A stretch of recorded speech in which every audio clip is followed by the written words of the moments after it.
Kan sedekah terbaik harus diberikan kepada keluarga terdekat atau saudara kita. Nah, saya sudah memberikan ke saudara tetapi ibu saya tidak terima. Karena saya juga bersedekah ke orang lain di luar keluarga. Jadi sikap saya bagaimana Ustaz? Tetap sedekah ke keluarga juga tetangga tapi ibu saya tidak membolehkan. Akhirnya kalau ibu saya tanya saya bohong. Sebenarnya berikan tanpa memberitahukan kepada ibu. Dan kita juga harus tahu dulu kenapa ibu Anda nolak nih. Apa sebabnya? Kalau ibu Anda nolak karena dia merasa dia lebih berhak, maka harus ibu didahulukan. Mungkin masih ada hajatnya ya. Karena pernah terjadi di dalam hadis Bukhari, pernah ada sahabat laki-laki kaya dia, tapi ada salah satu anaknya miskin, sudah berumah tangga anaknya ini. Lalu sahabat ini bawa duit, kasih ke tangannya orang miskin di depan masjid Nabi. Anaknya datang ngambil uang itu dari tangannya orang miskin. Ayahnya marah, kenapa kau ambil? Dia bilang, saya lebih pantas ayah. Saya sampai nggak punya makanan hari ini, kenapa? Anda bantu dia, nggak bantu saya gitu. Ayahnya lapor ke Nabi SAW. Lalu Nabi SAW berkata kepada si ayah, kau telah dapat sesuai dengan niatmu. Niat sedekah sudah kau dapatkan. Lalu dikatakan kepada anak, kau berhak menikmati itu. Hakmu itu ambil uang. Berarti memang di sini orang yang terdekat lebih pantas dibantu, gitu kan? Dan ingat, bantuan itu jauh lebih besar pahalanya kalau terfokus menyelesaikan masalah. Misal, saya punya zakat mal 10 juta rupiah. Ada 10 orang tetangga yang miskin, ya? Ada 4 orang di antara mereka punya utang 2,5 juta, 2,5 juta, masing-masing 10 juta. Mana lebih baik? Saya bagi masing-masing 1 juta, tapi masalah mereka belum selesai, atau saya fokus 4 orang selesai 4 orang masalahnya, yang 4 orang selesai masalahnya, itu lebih afdal, gitu kan? Karena clear, dia sudah selesai dari masalah pada saat itu. Lebih baik daripada kita pecah-pecah zakat di sini 10.000, 10.000, 10.000 atau 100.000, lebih baik satu orang terlilit utang lunas utangnya, bebas hidupnya. Itu lebih afdal kata ulama. Jadi di sini kita lihat masalahnya, ibu Anda kenapa nolak nih? Mungkin dia rasa dia lebih perlu, kan gitu. Tapi kalau misalnya memang hajat ibu sudah terpenuhi, maka Anda usah bicara sama ibu, kan gitu. Kalau ditanya apakah kau bantu lagi tetangga, ya secukupnya. Untuk apa bantu gini? Ya sudah, nggak usah bantah, gitu kan? Nggak usah dibantah, diam saja, gitu kan? Dan lain kali lakukan, nggak usah diberitahukan. Dan memang sama orang tua pun lebih baik kita tidak menceritakan. Mencium hajar aswad sunnah, apakah bisa haram kalau wanita berdesakan rinciannya? Jawabannya iya. Ulama mengatakan bisa jadi haram kalau dipaksakan, nggak boleh.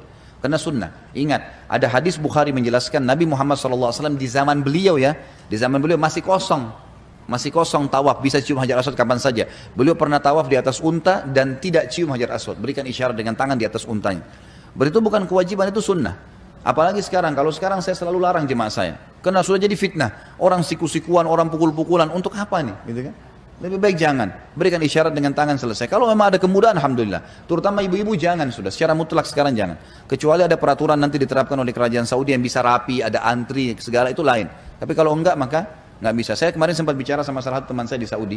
Saya bilang kenapa nggak dibuatin tempat antri, ada tempat antri dan masuk, polisi jaga di tempat masuk, jaga di tempat keluar. Dari mulai Hijr Ismail itu melengkung.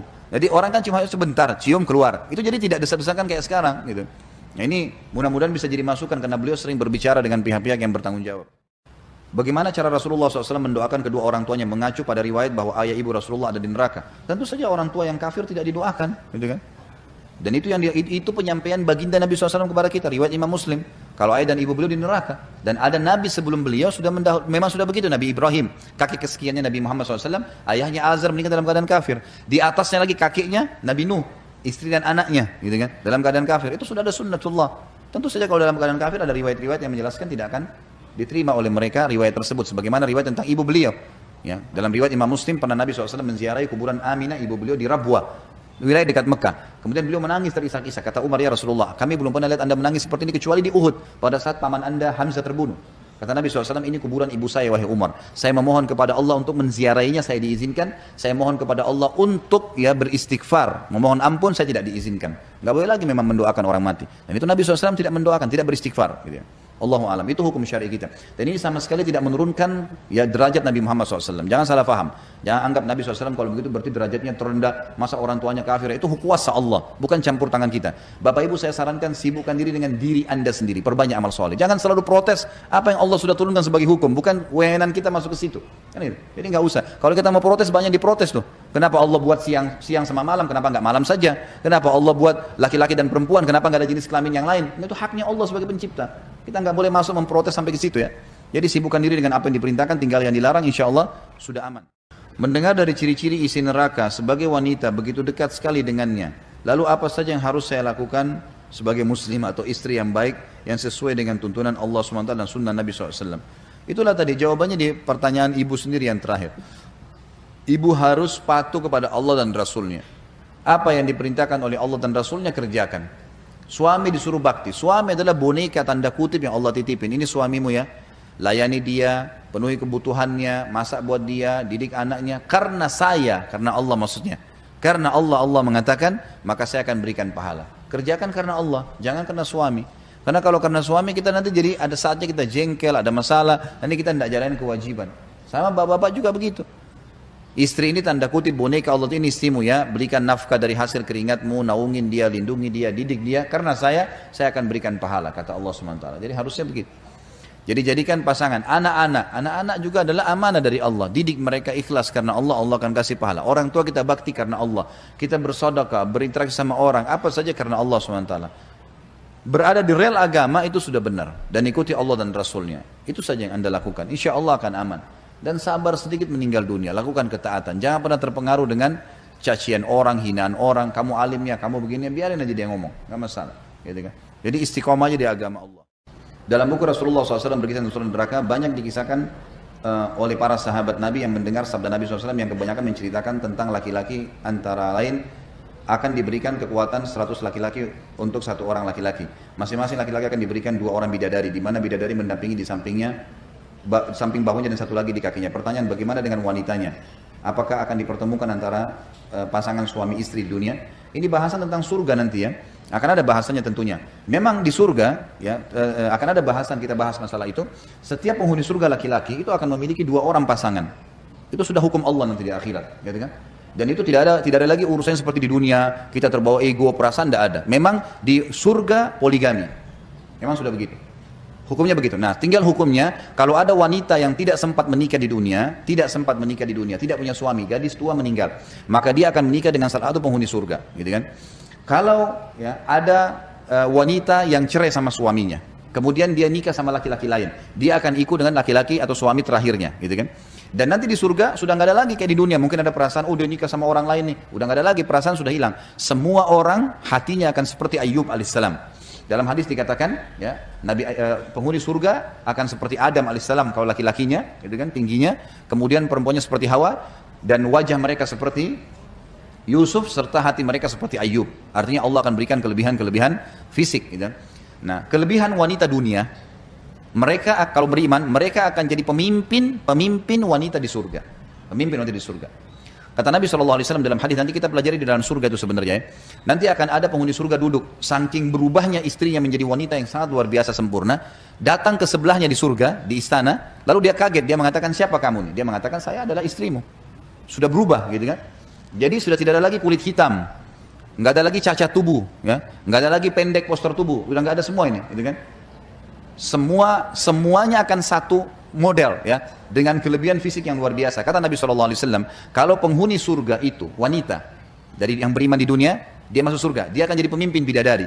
Ya, bidadari jadi pelayannya dia. Maka kalau dia turun di dunia, maka niscaya cahayanya akan menerangi antara timur dan barat. Serta, kata Nabi SAW, kalau kain yang ditaruh di rambutnya dihembaskan satu hembasan di muka bumi ini, maka akan tercium seluruh wanginya. Dan banyak bahasan berhubungan dengan masalah itu. Banyak bahasan. Tentu kalau orang cuma baca 1-2 buah hadis, dia akan salah faham. Tapi nanti di dalam masalah surga saya akan panjang lebar jelaskan masalah itu. Jadi insya Allah akan ada bahasannya nanti. Kakak Ana mempunyai anak laki-laki yang sudah menikah dan tinggal bersama beliau. Tapi anak laki-lakinya suka memarahi ibunya. Jika mantu perempuannya dinasehatin, anak laki-laki tidak terima. Sekarang kakak Ana tinggal bersama Ana. Mohon nasihatnya Ustaz. Tentu anak itu harus dinasehatin. Dan harus dilihat juga, kita harus adil ya. Siapa yang salah diluruskan, siapa yang benar didukung, gitu kan? Harus begitu. Lihat kakak Anda ini salah atau enggak gitu. Memang sebenarnya paling ideal dalam rumah tangga tidak bersatu. Jangan bersatu rumah tangga, gitu kan? Bapak ibu di sini kalau sudah punya anak laki-laki, sudah menikah, jangan dipaksain. Ibu jangan bilang tetap kau tinggal serumah sama ibu ya, jangan. Karena ibu punya selera, anak mantunya ibu punya selera. Nggak boleh disatuin memang. Biarin anak ibu kontrak, nggak apa-apa. Kita bantu kontrakannya iya, kunjungin sesekali iya. Kalau mereka punya masalah dibahasakan dan butuh jawaban, kita bantu. Tadi ibu jangan masuk ke rumahnya anaknya ibu, kemudian masuk ke dapur, kok begini nih piringnya, kok warna ini, kok masaknya ini aja buat anak saya, dan ini bukan urusan ibu nih. Jangan. Kecuali anaknya ibu mengeluh minta nasihat, baru nasihatin anak mantunya. Jangan dicampurin. Itu dulu dilihat ya. Lihat permasalahannya apa. Karena saya temukan banyak kasus rumah tangga begini, antara mertua sama anak mantu ribut terus nih. Karena memang masing-masing punya keinginan. Maka lebih aman kalau rumah masing-masing ya. Kalau ibu ini memang ternyata menasihatin anak mantunya benar, dia benar. Cuma suaminya ini berat saja, nggak mau kalau istrinya dinasihatin, ya anak laki-laki itu dinasihatin, dia nggak boleh durhaka sama ibunya. Tidak boleh mendahulukan istri dari ibu, mustahil, haram dalam agama, nggak boleh. Harus ibu lebih dulu baru istri. Sampai ulama mengatakan kalau ada seorang laki-laki yang ingin naik di mobil, ibunya sama istrinya mau naik, lalu dia suruh ibunya duduk di belakang, istrinya di depan, dia sudah durhaka.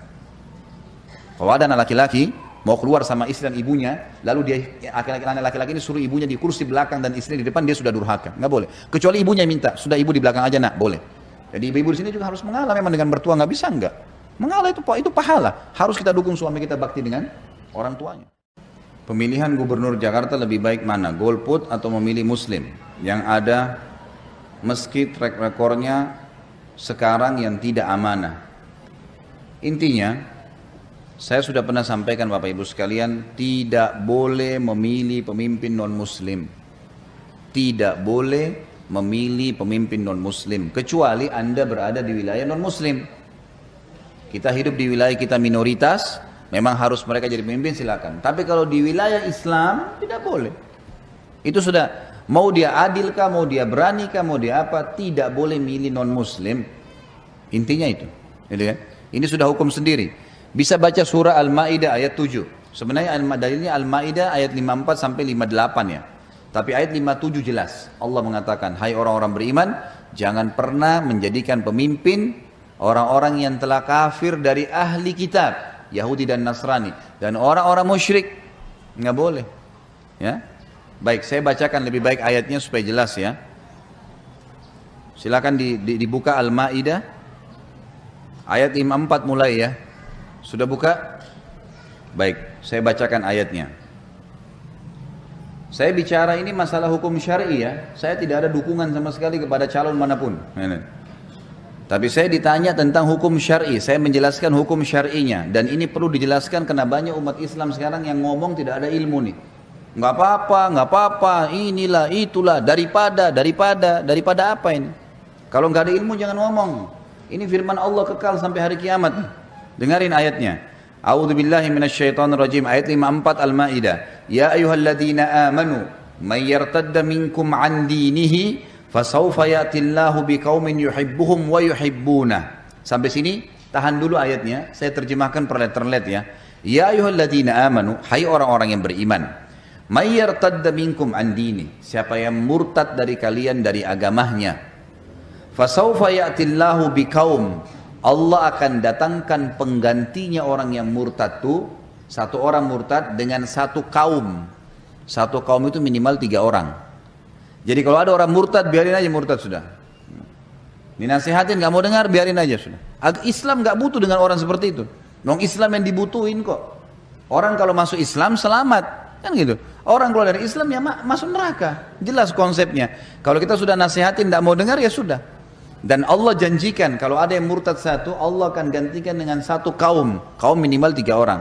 Cirinya orang yang akan menggantikan orang yang murtad tadi adalah fasawfa ya'tillahu biqaumin yuhibbuhum, Allah mencintai mereka, wa yuhibbuna, dan dia juga mencintai Allah ya. Lalu dikatakan azillatin alal mu'minin, mereka merendah di depan orang-orang beriman, a'izzatin alal kafirin, mulia di depan orang-orang kafir, yujahiduna fi sabilillah, mereka selalu berjihad di jalan Allah.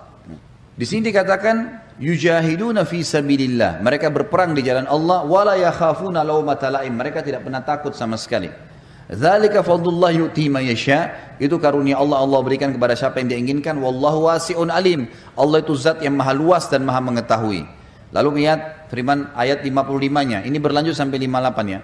Innama waliyukumullahu wa rasuluhu walladzina amanu, sesungguhnya penolong kalian, tempat kalian bersandar adalah Allah, Rasulnya, dan orang-orang yang beriman.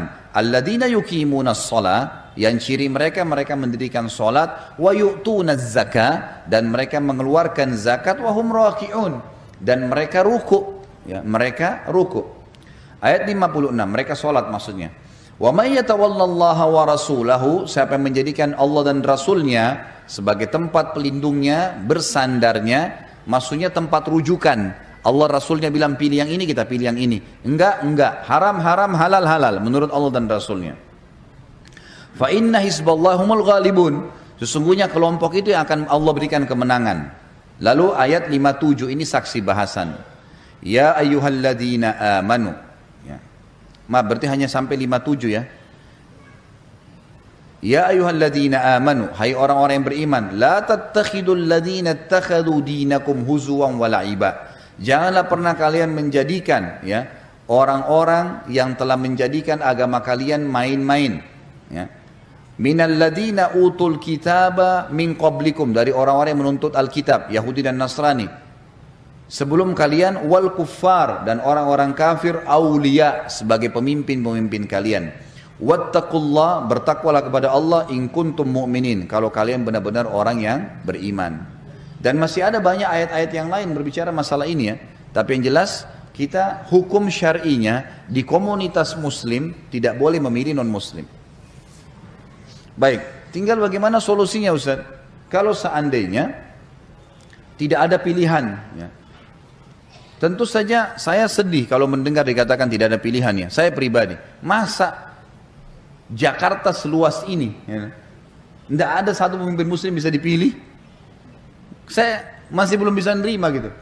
Susah. Gimana caranya? Dan jangan rekodnya seorang muslim yang pernah memimpin buruk dijadikan tolok ukur, berarti semua muslim buruk. Maka nggak apa-apa deh kita pilih orang non muslim. Nggak bisa ini.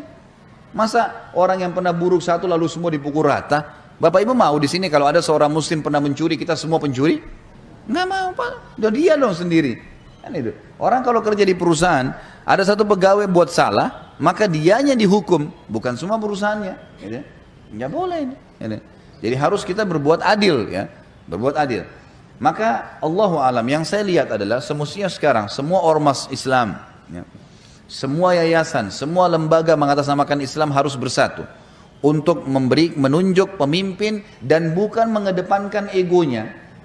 Bukan karena ini dari partai saya maka saya tunjuk, enggak. Siapa muslim yang paling layak jadi pemimpin, sodorkan dia. Itu hukum Islam. Harusnya begitu. Indonesia ini, saya bukan mempromosikan satu orang, bukan ya. Tapi kita bicara realita. Bukankah pada saat Pak Habibie jadi presiden Indonesia dulu harum namanya? Dolar dari 18.000 jadi sisa 6.000 dalam hitungan berapa bulan. Ada kekurangan dan kelebihan, manusia semua punya kurang kelebihan. Tapi bukankah namanya harum? Sampai orang-orang di barat semua mengatakan Indonesia benar tuh memilih orang ini. Karena orang pintar. Gitu. Apa kita nggak punya Habibie-Habibie yang lain? Banyak. Di kampus-kampus tuh banyak orang-orang yang pintar. Banyak kiai-kiai yang memimpin pesantren jutaan, ya, ribuan santrinya bisa jadi hafal Quran, bisa jadi baik. Kenapa nggak dipilih? Kenapa kita nggak sportif untuk mencari siapa yang paling baik, dipilih, disodorin? Ini masalah umat Islam jor-joran sendiri nih. Egonya yang bermain, bukan masalah memang hukum Allah. Gitu. Saya kasih contoh rasional Bapak Ibu sekalian. Kalau saya beragama Nasrani, jadi pemimpin misalnya. Lalu saya bangun gereja, wajar nggak kira-kira? Wajar, agama saya. Kalau saya bela agama saya, wajar nggak? Wajar. Kalau saya muslim, saya bangun masjid, wajar nggak? Berarti jangan salahin tuh kalau non muslim jadi pemimpin lalu dia bela agamanya, Anda semua pendukungnya. Ya. Kan gitu. Jadi harusnya kita paham masalah itu. Cukup dulu pertanyaan ya. Jangan ditambah lagi nih. Siapa tahu pertanyaan sudah ada di sini, soalnya banyak nih. Ya. Jadi ini saya bahas sebenarnya, saya berharap pertanyaan sesuai dengan tema. Tetapi karena ini masalah berhubungan dengan yang sekarang jadi saya jawab. Memang penting untuk diketahui Bapak Ibu sekalian. Jadi saya bukan sedang menyorotin pemimpin non muslimnya karena mungkin dia punya kelebihan lalu bukan. Saya tidak bicara masalah. Saya bicara masalah hukum agama Islam. Kita muslim bicara masalah hukum. Anda kalau bertanya kepada seorang dai atau seorang alim ulama masalah hukum, berarti Anda bertanya masalah hukum agama. Saya bicara masalah hukum itu, bukan bicara masalah individu siapapun itu. Kalau betul-betul bertemu non muslim sama orang muslim, kemudian ditemukan orang muslim ini memang betul-betul tidak baik, jangan milih. Tidak usah punya andil. Siapa yang terpilih nanti ya sudah. Ya. Peraturannya sesuai dengan hukum Islam kita patuhi, yang tidak kita nggak patuhi. Selesai konsepnya, gitu kan? Tetapi harus umat Islam sekarang sadar bahwasanya kita harus punya pemikiran terhadap hukum agama kita. Tidak boleh toleransi, tidak boleh toleransi, tidak boleh toleransi. Orang tua kita non muslim kita bakti iya. Tetangga kita non muslim kita berbuat baik, ya. Orang non muslim jadi turis datang ke negara kita, kita hormatin, ya. Orang yang mau investasi silakan. Teman-teman non muslim bisa kita berteman sama mereka. Tetapi kalau sudah berbau masalah hukum agama, nggak boleh. Nggak boleh ada pemimpin non muslim di tengah-tengah umat Islam. Memang nggak boleh. Masa kita sampai kehabisan stok, gitu kan? Banyaknya umat Islam, cuma kitanya tidak berpikir itu, ya. Tidak berpikir masalah harusnya Setiap muslim mendahulukan pemimpin-pemimpin muslim ini. Harusnya. Semoga Allah memberikan pertolongan ya. Semoga memberikan pertolongan. Mudah-mudahan insya Allah.